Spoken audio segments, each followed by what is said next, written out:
내가 만약에 제주도에 있는 펜션이나 단독주택을 하나 낙찰받고 싶다라고 하면 제주도에 있는 법원을 직접 가셔야 돼요. 그런데 온비드라는 사이트가 있거든요. 이거는 인터넷을 통해서 입찰하는 방식이 있어요. 그게 바로 온비드를 통한 공매입니다. 이게 되게 달라요. 굉장히 편리한 거죠. 부동산, 동산 관련된 온라인 쇼핑몰.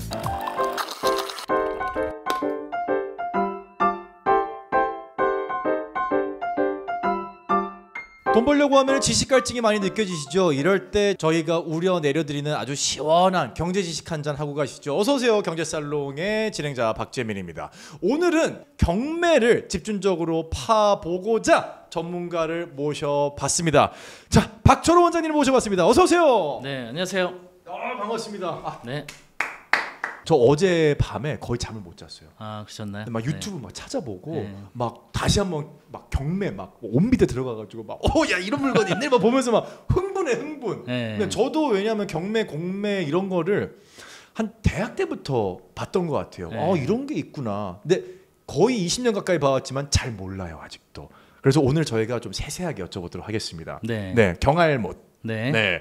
저 일단 원장님 소개 한번 부탁드리겠습니다. 네, 저는 이제 온라인을 통해서 경매 관련된 교육 사업을 하고 있고요. 네, PLED 원격 평생 교육원이라는 사이트 운영하고 있고요. 그곳에 이제 원장이고 이제 세종사이버대학교 부동산학과 겸임 교수로도 있고요. 부동산 관련된 이제 석박사 다 이제 전공을 현재 해서 공부도 열심히 하고 또 실무도 현재 하고 있는 그런 상태입니다. 십잡수시군요. 직업이 많으십니다. 이게 되게 좋은 게 전문가이지만 또 교육을 직접 가르치시는 위치에 있다 보니까 저희가 궁금한 부분들을 먼저 여기 좀 가렵지 않으세요 하고 긁어주실 것 같은 느낌이 좀 듭니다. 첫 시간입니다. 그렇다면 저희 학생 여러분들이라고 생각하고 첫 시간에 저희가 배우면 좋을 법한 주제, 오늘 준비된 강연 주제는 뭔가요?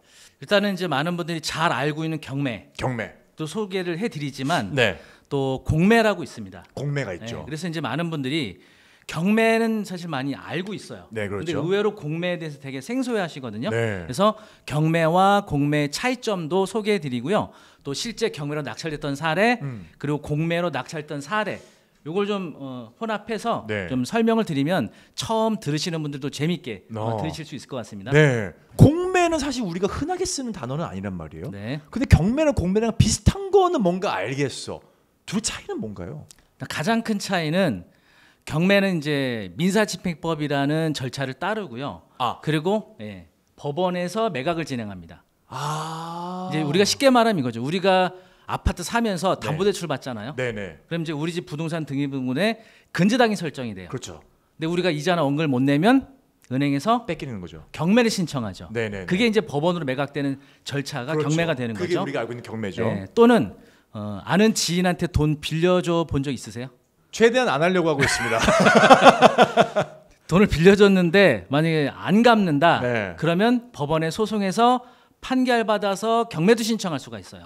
이게 뭔가 재산 압류가 들어가는군요. 맞습니다. 또는 이제 요즘에 문제가 되고 있는 전세 사기. 그렇죠. 그러니까 내가 살던 집이 전세였는데 집주인이 보증 반환을 못 해준다. 깡통 전세. 그러면 이제 법원에다가 소송을 제기해서 판결받아서 신청하는 이것도 경매죠. 그것도 경매군요. 그래서 경매는 이제 여러 다양한데 어떻게 보면 큰 틀을 보면 채권을 회수하기 위한 절차다.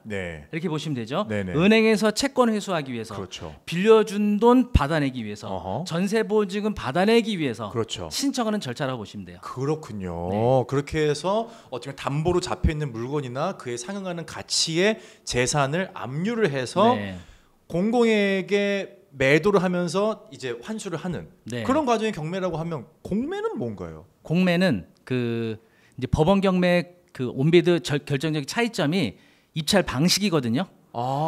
경매는 법원을 직접 가셔야 돼요. 혹시 가보신 적 있나요? 법원에? 법원은 최대한 멀리하고 있습니다. 왜냐면 저희 이제 방송을 전문적으로 하는 사람들이 절대 가면 안 되는 곳, 나오면 안 되는 방송들이 좀 있어요. 방송인이 방송에 나와야 되지 않냐? 일단 뉴스에 나오면 안 되고요. 그리고 경찰서 법원에 가면 안 됩니다. 그런데 법원에 이제 여러 가지 민사, 형사 관련된 소송도 진행을 하지만 입찰을 진행하는 법원이 따로 있어요. 거기 오시는 분들만 표정이 달라요. 이제 민사, 형사 때문에 법원에 가시는 분들은 표정이 어둡죠. 다른 사람하고 뭔가 분쟁을 하기 위해서 그렇죠. 가는 싸우러 거니까. 가는 거니까. 예, 근데 법원에는 좋은 일을 만들어내기 위해서 가다 보니까 그 입찰 법원에 오시는 분들은 표정들이 되게 밝죠. 발걸음도 예, 가볍고. 예, 맞습니다. 그래서 이제 내가 만약에 제주도에 있는 뭐 펜션이나 단독주택을 하나 낙찰받고 싶다라고 하면 제주도에 있는 법원을 직접 가셔야 돼요. 직접 그 법원을. 네. 이게 약간 번거롭죠. 네네네. 그런데 온비드라는 사이트가 있거든요. 네네네. 검색하시면 온비드, 그 유명하죠. 온비드라는 사이트에 들어가시면 잠시 후에 이제 공매로 매각되는 재산들 여러 가지 말씀드리겠지만 이거는 인터넷을 통해서 입찰하는 방식이 있어요. 그게 바로 온비드를 통한 공매입니다. 이게 되게 달라요. 예, 굉장히 편리한 거죠. 그러니까 공매가 경매를 포함하고 있는 건가요? 그렇지 않아요. 그렇진 또 예, 않고요. 그러니까 관련된 절차 법도 다르고 네. 매각을 진행하는 주체도 달라요. 그럼 매각 아예 방식도 다르구나. 좀 많이 달라요. 그러면 경매로 나온 물건을 온비드 같은 공매로 판매를 할 수는 없고 아예 처음부터 시작 자체가 공매는 공매로, 그렇죠, 경매는 그렇죠. 경매로 가는군요. 그래서 이제 공매로 매각되는 재산의 종류를 좀 설명을 드리면 종류도 정해져. 예, 일단은 국유재산이라고 있어요. 네, 다시 말하면 부동산의 소유권이 국가에 귀속된 소유물이 있어요. 그렇죠. 토지라든지 뭐 아파트도 있고 상가도 있고 다양하거든요. 네. 최근에는 어떤 것도 나오냐면 우체국 건물 있죠. 우체국으로 사용하던 것이 더 이상 사용되지 않을 때 그 우체국 건물을 그대로 매각합니다. 이게 온비드의 국유재산으로 매각을 해요. 또는 예전에 파출소라고 부르던 곳들이 있어요. 네네네. 지금 이제 지구대라고 하는데 지구대라고 하죠. 더 이상 이제 파출소로 사용하지 않는 그 공 건물들 있죠.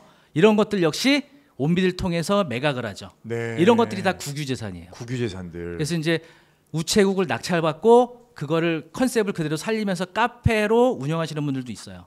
우체국 카페. 평택에 가시면. 와. 네. 그 물건들은 공매로 나왔다. 그렇죠. 그렇군요. 법원 경매로 이건 나오는 게 아니죠. 왜냐하면 그럼- 이거는 국가 소유 부동산을 매각을 하는 거니까. 그럼 쉽게 생각하면 네. 민사 그냥 개인의 재산들은 주로 경매로 보면 되고 네. 국유재산은 공매로 보면 된다. 좀 쉽게 얘기하면 이렇게 볼 수도 있나요? 또 그렇지는 않고요. 예, 그러니까 공매로 매각되는 거는 이 국가 소유 외에도 네. 개인 소유물도 매각이 돼요. 그래요. 네, 그래서 조금 더 설명을 드리면 네. 국유재산 외에 공유재산이라는 것도 있어요. 네네네. 공유 이거는 지방자치단체 소유. 그러니까 뭐 예를 들면 영등포구, 네. 강남구 소유 토지라든지 건물들이 또 있습니다. 네. 그런 것들도 온비드를 통해서 매각을 하고요. 네. 또는 수탁재산. 수탁재산. 다시 말하면 공기업이나 기타 기업들 매각 재산들 매각하는. 네. 최근에 인터넷 뱅킹 활성화되면서 오프라인 금융기관 점포들이 많이 정리됐거든요. 많이 없어졌죠. 많이 아시죠? 네. 뭐 최근에 시티은행이라든지 하나은행, 우리은행도 마찬가지고요. 오프라인 점포들을 많이 정리를 했거든요. 네. 이런 점포들 정리할 때 온비드를 통해서 매각하는 거예요. 거기는 심지어 지금 그러니까 개인의 건물들인데. 그 금융기관 소유 부동산이에요. 그렇죠, 그렇죠. 우리은행 소유, 뭐 국민은행 소유 건물이죠. 그러니까 민간 건물인데 그것도 온비드로 가는 온비드를 거군요. 통해서. 근데 특징이 은행들이 위치하고 있는 그 자리들은 위치가 어떨 것 같아요? 좋죠. 그렇죠? 대부분 대로변이거나 그쵸, 역세권이거나 역세권이고. 사람 이동량이 많은 곳. 주차도 가능하고. 맞아요. 그런 것들이 나온단 말이죠. 네, 그렇구나. 새로운 세상이죠. 자, 온비드가 근데 이게 끝이 아니에요. 또 있어요? 네, 자, 그다음에 개인 소유물 얘기하셨잖아요.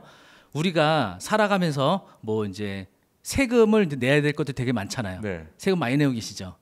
네, 좀 힘듭니다. 네. 그러니까 소득세라든지 또 사업하시는 분들 부가세 또는 뭐 종합부동산세, 상속세, 증여세 이런 세금을 내야 되는데 세금을 체납하게 되잖아요. 네. 그러면 국가에서 특히 세무서에서 그 체납된 사람의 소유물을 공매로 강제 매각합니다.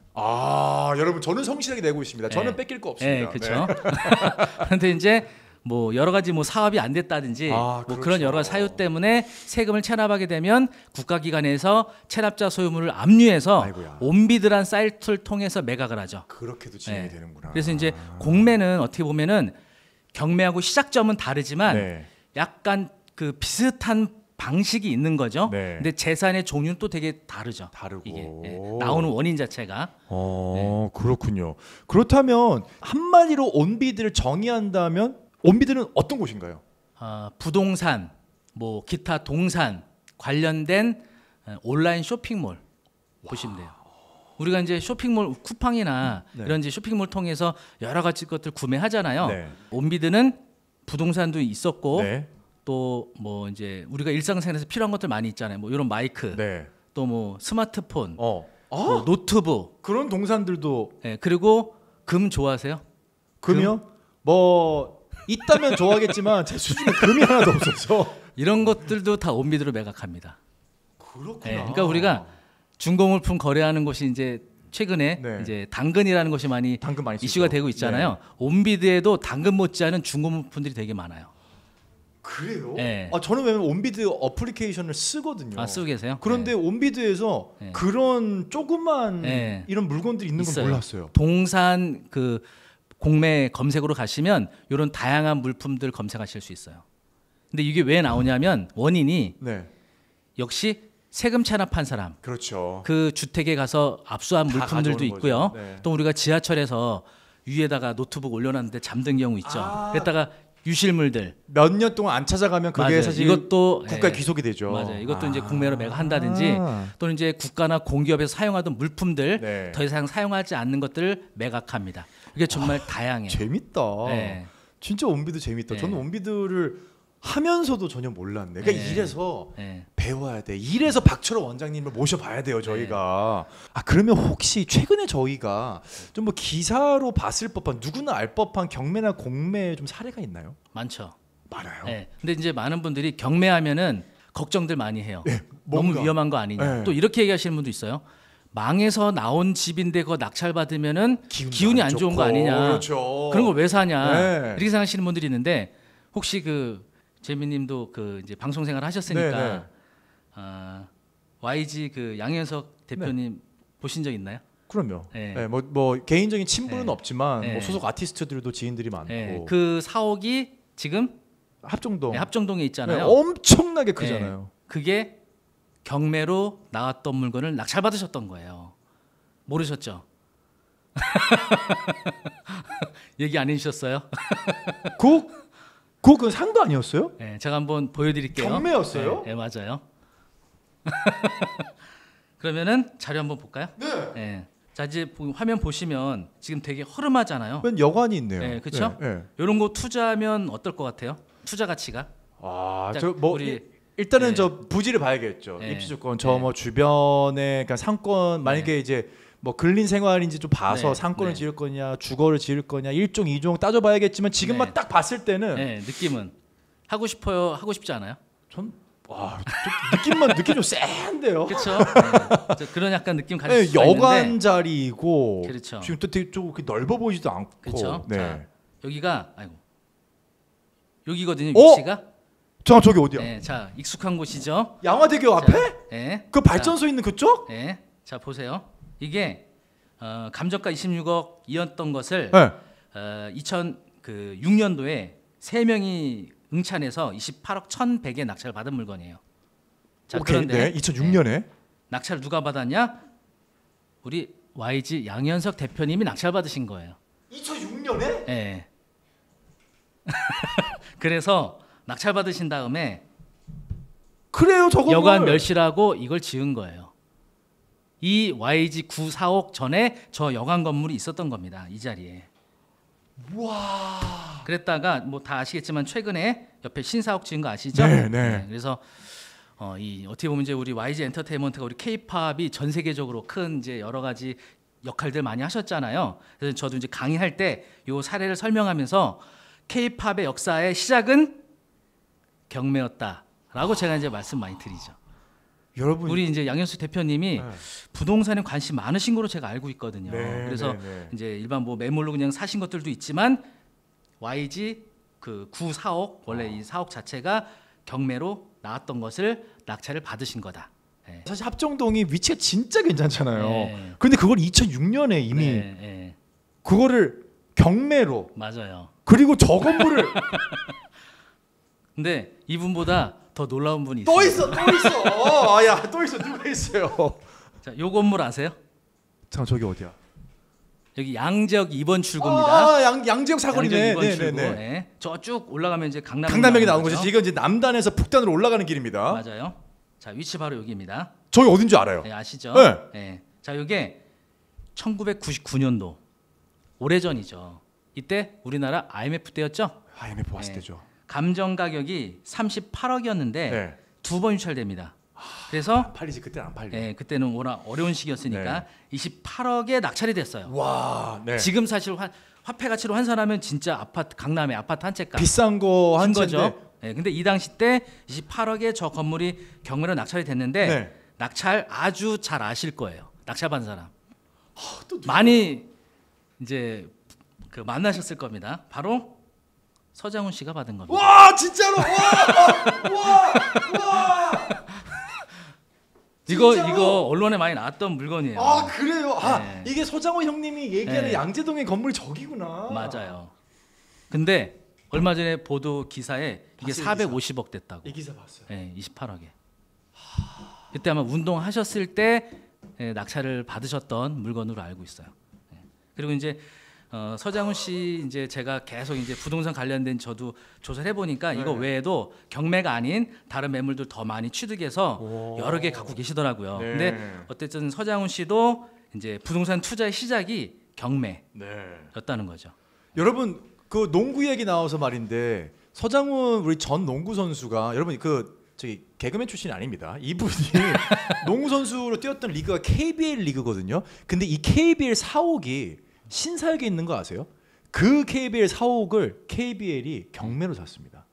아, 이건 제가 몰랐습니다. 그 경매로 샀어요. 아. 왜냐하면 그게 경매로 나왔을 때 네. 실제 이제 원로 선생님이 네. 저희 농구부 은사, 제 농구 선수 할 때 아, 은사 예. 선생님이셨거든요. 예. 그때 이제 관련해가지고 예. 여기 살아 무조건. 아. 그렇게 해가지고 그 힘든 시기에 KBL이 돈을 써서 샀는데 그게 지금 엄청난 신의 한 수가 됐죠. 왜? 예. 다 임대 주고 있으니까. 예. 리그가 잘 되건 안 되건 임대 네. 수입도 어마어마하고. 그렇죠.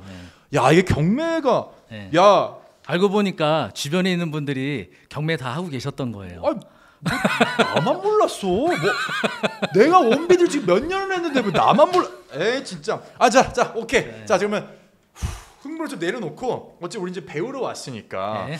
자, 그러면 실제로 지금 혹시나 싸게 나온 매물에 대해서 제가 좀 한번 분석을 해볼 수 있을까? 왜냐면 맞아요. 원비드 가보면 제가 네. 원비드 제일 무서웠던 게 네. 유찰 4번 됐대. 네. 유찰이 뭐 5번 됐대. 네. 계속 한 번 유찰될 때마다 감정가에 몇십 프로씩 떨어지잖아요. 네. 그런데 이제 그런 물건 보면서 한번 유찰됐다고 하면 오히려 싼데 더 불안하더라고요. 네. 싸면 싸질수록 더 문제가 있어 보이고. 그렇죠. 이거 왜 그런 건지 한번 분석을 저희가 해보죠. 맞아요. 그리고 이제 제가 강의할 때도 네. 이제 이런 이제 부동산을 소개해드리다 보면은 아무래도 금액대가 많이 비싸잖아요. 네. 그러니까 소액으로 투자할 물건 찾는 분들이 좀 있는데 네. 방금 이제 얘기하셨던 것도 있어서 동래문구 전농동에 전농동. 네네네. 560만 원 단독 주택이 나온 적이 있어요. 560만 원. 잠깐만요. 네. 단독 주택이 네. 560만 60만 원. 5,600만 네, 원도 560만 원.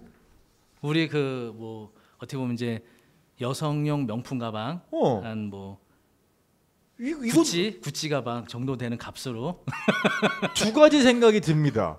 이거 정말 뭐가 문제가 있나라는 생각이 처음 들고 네. 둘째는 진짜 저 가격이 맞나? 네.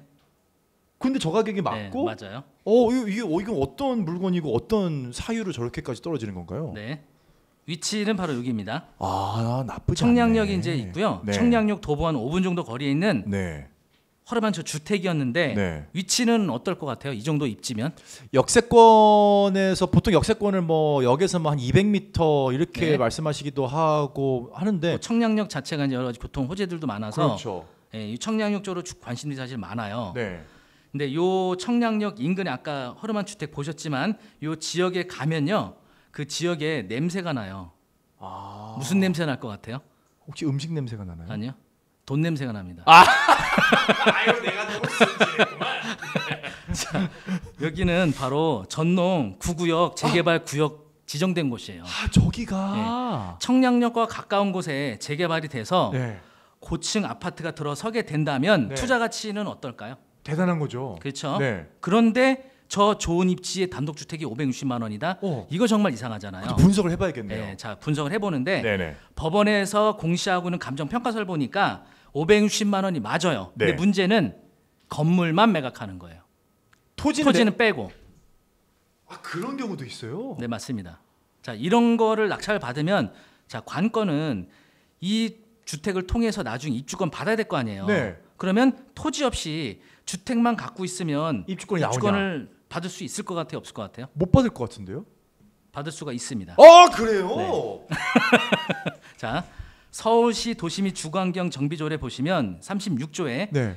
재개발 사업으로 건립되는 공동주택의 분양 대상자는 관리처분 계획일 현재 다음 각호 어느 하나에 해당하는 토지 등 소유자로 한다 돼 있고요. 토지 등. 네, 1호 보시면 종전의 건축물 중 주택을 소유한 자. 야, 그렇구나. 그래서 재건축과 재개발은 좀 다른데 네. 재건축의 경우에는 토지와 건축물을 다 가지고 있어야 입주권을 가져요. 저건 재개발 사업이니까. 재개발은 토지만 갖고 있거나 건물만 갖고 있어도 입주권을 갖거든요. 그런데 대신 건물만 갖고 있대 네. 그 건물의 용도가 주택이어야 돼요. 상가 건물이면 안 되는 거죠. 네, 맞아요. 그래서 건축물리장을 보니까 이것은 정식으로 허가받은 주택인 거예요. 그러면 지금 완전 560만 원으로 청량역에 있는 재개발 투자를 할 수 있다는 뜻이죠. 네. 네. 근데 여기 또 뭐가 숨겨 있나요? 지금 왜냐 우리가 네. 흔히 얘기하는 해자롭다. 그러니까 너무나도 이 부가가치가 높은 어떤 상품이다라는 느낌이 드는데. 그렇죠. 네.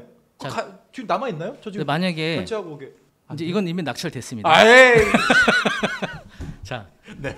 타인 토지에 네. 건물만 있고 타인 토지에는 건물을 내가 낙찰받게 되면 그 토지 소유주가 어떻게 할 것 같아요? 가만히 있을까요? 가만히 안 있죠. 그렇죠. 분명히 그쵸. 분쟁이 생길 그게 거고 다 돈인데. 예, 토지 소유주는 건축물에 대해서 두 가지 권리 청구를 하게 돼요. 네. 하나는 토지 사용에 따른 지료 청구할 수 있고 그렇죠. 요금을 내라. 또 하나 건물 철거를 청구할 수도 있습니다. 철거. 대신 내 토지 위에 타인 소유 건축물이 있다고 무조건 철거한 건 아니고요. 네네네. 조금 어려운 걸 수도 있는데 법정 지상권이라는 게 있어요. 네네. 건물 소유주가 법정 지상권이 성립되면 철거를 당하지 않아요. 근데 법정 지상권이 성립되지 않으면 철거를 당할 수가 있습니다. 그게 우리가 흔히 영화에서 보던 네. 나가세요 하면서 네. 막 용역 들어오고 막 집 부수고 이런 맞아요. 게 그런 비슷한 거예요. 좀 극단적인 상황이긴 네. 하지만 이런 상황에서 네. 시작되는군요. 그런데 지금 이제 보고 계시는 화면에 보시면 법원에서 공시하고 있는 서류상에 건물만 매각이라고 돼 있고요. 네. 법정 지상권 부존재. 제가 잠깐 말씀드렸던 그 법정 지상권 있죠? 네. 존재하지 않는다. 부존재. 따라서 건물 철거 그리고 부당이득을 명하는 판결을 받은 게 있대요. 그러니까 땅 주인이 이 주택에 대해서 철거하기 위해서 판결문까지 받아놓은 거예요. 그러면 저 집은 사면 되겠어요, 안 되겠어요? 부서질 가능성이 높네요. 그렇죠. 내가 입주권 보고 뭐 금액이 크진 않지만 560만 원에 낙찰 받았는데 철거당하면 입주권이 뭐 아예 내 소유권이 없어지는 거죠. 그렇죠. 그것도 심지어 철거될지 안 될지도 모르는 상황이 아니라 네. 판결이 있다고 그렇죠. 하니. 저런 그런데 식으로 하는 거구나. 7명이 들어가서 7천만 원에 낙찰 받아요. 그러니까 감정가의 10배를 넘게 써요. 야, 오늘 정말 흥미진진한데요. 자, 그러면 네. 왜 그랬을까? 왜 그랬을까? 이게 힌트입니다. 아까 보여드렸던 그 조례의 또 뭔가 있구나. 2호를 보시면 네. 재개발 구역에서 아파트 신청할 수 있는 분양 자격 2호는 분양청자가 소유하고는 종전 토지 총면적이 90제곱미터 이상인 자도 받을 수 있는 거예요. 네. 다시 말하면 재개발 구역 안에서 땅만 갖고 있는 사람도 있어요. 네. 토지 면적이 90제곱미터 이상이면 입주 자격을 가져요. 네. 땅 갖고 있는 사람도. 그런데 그 주택이 있던 토지의 면적이 69제곱미터예요. 왜 위에 있는 건물을 낙찰 받았을 것 같아요? 딱 요거를 딱 지금 추리거든요. 추리하는 네. 거. 그러면 일단 땅 주인은 자격이 없는 거잖아요. 90제곱미터가 맞아요. 안 됐으니까. 맞아요. 그러니까 뭐가 네. 필요해요? 집이 필요한 거죠. 맞아요. 그래서 네. 땅 주인이 결국은 저 집을 사기 위해서 돈을 쓰든지 아니면 팔겠죠. 그렇죠. 철거를 명할 수가 없네. 할 수는 있지만 네. 철거까지 가기에는 부담이 무리가 있네. 있죠. 부담이 있어. 그래서 사실은 땅 주인이 그 주택을 경매를 신청을 했던 거예요. 땅 주인이 한 거구나. 네. 왜냐하면 자기가 낙찰 받으려고. 그런데 560만 원에. 재밌는 건 뭔지 아세요? 낙찰된 사람 이름을 제가 확인을 했거든요. 달라요. 네, 근데 달라요. 그러니까 땅 주인도 아마 입찰을 했을 텐데 더 높은 금액에 쓴 누군가가 이 주택을 가져간 거예요. 자, 그래서 주택만 낙찰받은 사람은 토지 소유주가 철거를 할 수 있는 판결까지 받아놨지만 네. 자기도 이 주택이 필요한 사람이기 때문에 철거를 하지는 못할 거다라는 판단을 하고 땅 주인이 딜이 들어오면 내가 낙찰받은 주택을 다시 재매도하는 이런 전략으로 낙찰받지 않았을까 하는 제 생각이 들더라고요. 이렇게 봐야 되는 거구나. 이렇게 해서 공매는. 수익을 낼 수도 있습니다. 야, 그러네요. 이게 별거 아닌 것 같지만 정말 조금만 원리를 이해하고 조금만 이 콘텍스트, 이 문맥의 맥락 자체를 이해를 해서 분석을 할 수 있다면 생각보다 좋은 아이템들을 고를 수 많죠. 있는. 대신 이런 것들 이제 공부를 해야만 공부를 해야 이런 접근하실 수 있는 거죠. 네. 재개발 관련된 거, 법정 사건에 관련된 거, 네. 뭐 이제 이런 경매에 관련된 절차들 네. 아셔야겠죠. 저희가 그러면 경매에 대한 이런 사례는 좀 들어봤는데 그러니까 온비드는 지금 공매인 거잖아요. 지금 또 하나의 사례를 지금 가져오신 것 같은데 여기 인왕산 초소 이거 어딘 줄 알죠? 아세요? 가보신 적 있어요? 뭐 지나는 가보죠. 아 네. 예. 이거 되게 재밌었던 물건인데, 오. 그러니까 온비드로 매각하는 이제 그 매각 종류에는 경매처럼 소유권을 취득해 오는 거, 네. 그러니까 소유 등기부등본의 소유권을 내 명의로 바꿔오는 이런 방식도 있지만 네. 우리가 이제 지하철 이용하면 지하철 역사 안에 점포들 있죠. 네네네. 편의점이라든지 그런 옷가게라든지 것들. 네. 이런 거는 소유권이 교통공사나 서울시에 있어요. 맞아요. 강남고속버스 터미널 지하도 마찬가지고 그렇죠. 이런 것들은 소유권을 개인이 취득을 못해요. 대신 네. 거기에서 영업을 할 수 있는 권리를 임차권을 네. 공매로 매각하는 겁니다. 아 그런 것도 공매로 나와요. 네, 그래서 지하철 역산의 매점이라든지 고속버스 터미널 지하에 있는 이런 점포들 운영권은요 네. 공매로 낙찰 받는 거예요. 야 공매로 우리가 취득할 수 있는 권리들이 상당히 다양하군요. 맞아요. 자, 요거는 뭐냐면 네. 인왕산에 가시면은 초소 책방이라고 있는데 네. 요거는 임차권을 매각했던 거예요. 최저가는 3,454만 원인데 이게 1년치 임대료예요. 아 네네네. 네. 자, 그런데 위치는 여기거든요. 네네. 그래서 여기 원래 청와대 대통령 집무실을 쓰고 있을 때 네. 초소로 사용했던 곳인데 네. 대통령 집무실 용산으로 이전했잖아요. 이전했죠. 더 이상 이제 필요 없게 된 거예요. 아 그래서 초소가 그냥 비어진 거구나. 네, 초소가 비어지면서 여기를 사용할 수 있는 임차인을 구하기 위해서 공매로 그 임차권을 매각을 했던 거예요. 저런 것도 공매로 나오는구나. 네, 나옵니다. 그런데 공고문을 보니까 3년 동안 계약을 맺는 조건이에요. 영업 조건이. 네. 그리고 3,454만 원이 1년치 임대료로 네. 입찰을 시작한 거죠. 네. 그러면은 월 임대료가 약 한 207, 80만 원 되거든요. 네. 그럼 사업성이 있을 것 같아요, 없을 것 같아요? 저기서 월 그 정도 임대료 내면? 야 그런데 네. 저게 좀 뜯어봐야 되는 게 네. 청와대가 사실은 이제 대통령 집무실의 기능을 상실하면서 네. 이제 관광 특구처럼 변했잖아요. 그렇죠. 그래서 유동 인구가 상당히 많아졌단 말이죠. 네. 글쎄요, 그러니까 저 인왕산 네. 저 자락 자체가 유동 인구가 없던 곳인데 저 네. 위치는 네. 나름 한번 도전해봐도 될 것 같긴 네. 한데요. 그래서 결과 보시면요, 9명이 응찰해서 6,600에 낙찰 받아가요. 2배가. 네. 그러니까 월 임대료 500 정도 되는 거예요. 네. 과연 수익이 날까? 월 500. 야 여기서 갑자기 턱하게 막히는데요. 지금 가보시면요, 이렇게 카페로 지금 이용 중에 있습니다. 저렇게 넓구나. 자, 북카페예요. 네네네네. 여기요, 평일에도 가면은 자리가 없어요. 야 성공했네. 그리고 제일 장점이 뭐냐면 테라스 나가면 보시는 것처럼 네. 서울 전망이 쫙 내려다 보입니다. 여기가 청와대 내려다보던 초소였잖아요. 네네네. 전망이 정말 좋아요. 아, 그래서 전 저렇게 큰지도 네. 몰랐어요. 네. 근데 기억이 아니, 잘못됐네. 주차할 데가 없어요. 주말에 가시면 여기 그 정도예요. 자, 그리고 지금 보고 계시는 건 뭐냐면 오픈업이란 사이트 있거든요. 네. 오픈업 사이트 이용하시게 되면은 우리나라에 있는 이런 상업용 부동산 점포들 매출이 다 나와요. 네. 보시면 월 매출이 1억 3천에서 1억 6천 나옵니다. 어떨 것 같아요? 대박이죠. 우리 여기서 뭐 하고 있는 거야? 아니 우리 여기서 지금 뭐 하고 있는 거냐고. 여기 지금 임대료 한 달에 얼마 나가요 지금? 어? 자, 그런데 너무 실망하지 마세요. 왜요? 기회가 옵니다. 기회가 오는군요. 네. 네. 무슨 기회가 온지 아세요? 선생님, 저에게 기회를 자. 하사해 주십시오. 이게 낙찰이 2020년 9월에 됐어요. 아, 그래서? 2023년 이미 지났죠? 지났죠? 근데 지금 가시면 아직 영업하고 있어요. 네. 2년 연장을 했습니다. 네. 이게 2년 마지막이에요. 그러면 이분이 여기서 영업 종료되는 시점은 2025년 9월이에요. 그러면 온비드에 2025년 6월 7월에 공매로 다시 나올 겁니다. 올라오는구나. 그때를 노리시면 돼요. 그러면 그때는 좀 궁금한 게 네.